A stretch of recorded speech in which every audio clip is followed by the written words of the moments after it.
সুপ্রিয় দর্শক, ঘরোয়া কুকিং হাউস চ্যানেলে আপনাদের সবাইকে স্বাগত জানাই। আজকে আমি আপনাদেরকে দেখাবো খুব সহজে মিষ্টি কুমড়া রেসিপি। আমরা অনেকেই মিষ্টি কুমড়া খেতে চাই না, কিন্তু আমার এই রেসিপি ফলো করলে আপনাদেরও মিষ্টি কুমড়া খেতে ভালো লাগবে। চলুন তাহলে রান্নাটি শুরু করা যাক। মিষ্টি কুমড়া রেসিপিটি তৈরি করার জন্য আমি প্রথমে হাঁড়িতে 2 চামচ তেল দিয়েছি। এই তেল গরম হলে এখন আমি 2-3টা তেজপাতা দিয়েছি। এখন পেঁয়াজ দিয়ে পেঁয়াজগুলো একটু ভাজবো।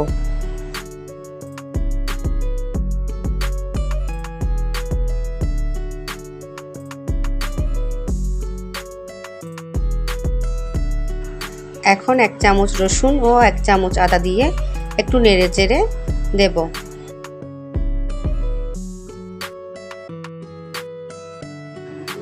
সাথে কয়েকটি কাঁচামরিচ কুচি দিয়েও ভালো করে নেড়ে চেড়ে দেব।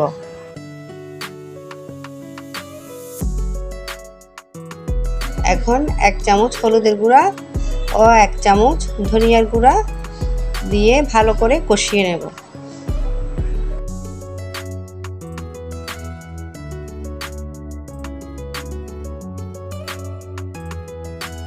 মশলাগুলো ভালো করে কষা হলে ধুয়ে রাখা মিষ্টি কুমড়োগুলো ছেড়ে দেব।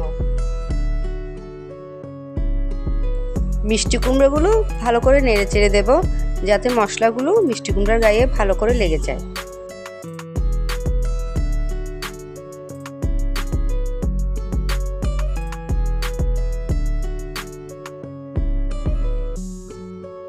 অনুসারে লবণ দিয়ে দেব। এখন হওয়া পর্যন্ত অপেক্ষা করতে হবে।